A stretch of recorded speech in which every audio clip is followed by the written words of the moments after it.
My name was Sofia. I was an ordinary woman with one simple dream: to live a peaceful, respectful life. I never imagined that the people who promised to protect me would become the reason I learned the true meaning of revenge. I was married into a wealthy and influential family. From the outside, everything looked perfect. They attended church, spoke politely, and were respected by everyone. But inside that house, kindness did not exist. Within days of my marriage, I understood the truth. I hadn't entered a home. I had entered a cage.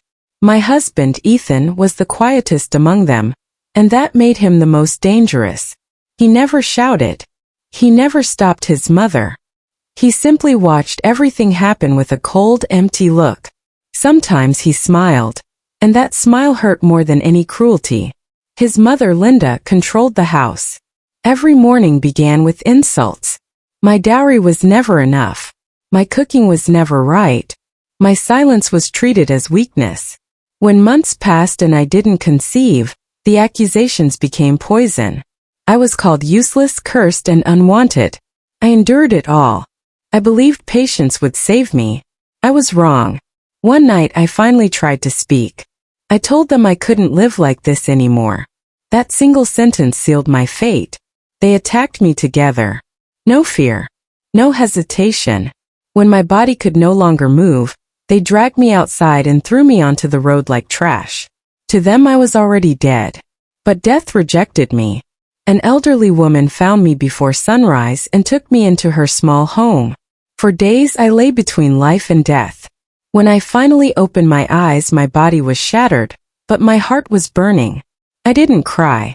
I promised myself one thing: Sofia would never be weak again. Recovery took months. Learning to walk again was painful. Trusting the world felt impossible. I changed my name. Sofia died on that road. A new woman was born. I studied. I worked. I rebuilt myself slowly, carefully.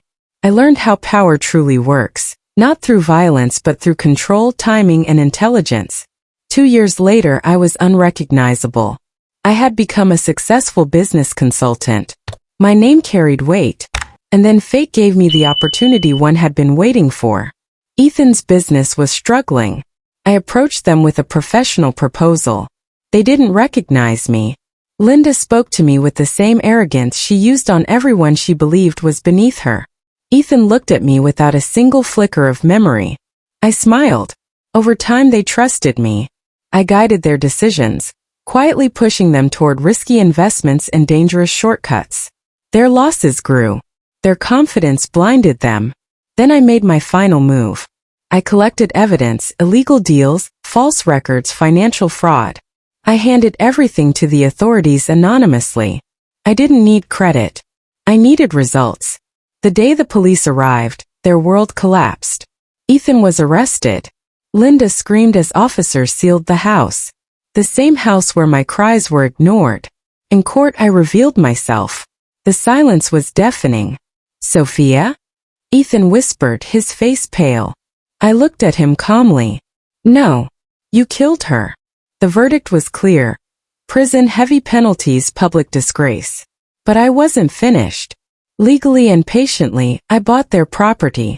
The house that once broke me became mine. I transformed it into a shelter for women who had survived abuse, women who were told to stay silent just like I was. I visited the prison once. Ethan sat across from me, broken. "I was wrong," he said. I stood up.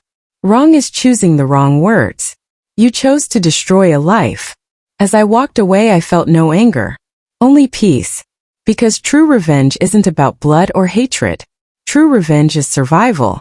It's becoming so strong that the people who tried to erase you are forced to live knowing they failed.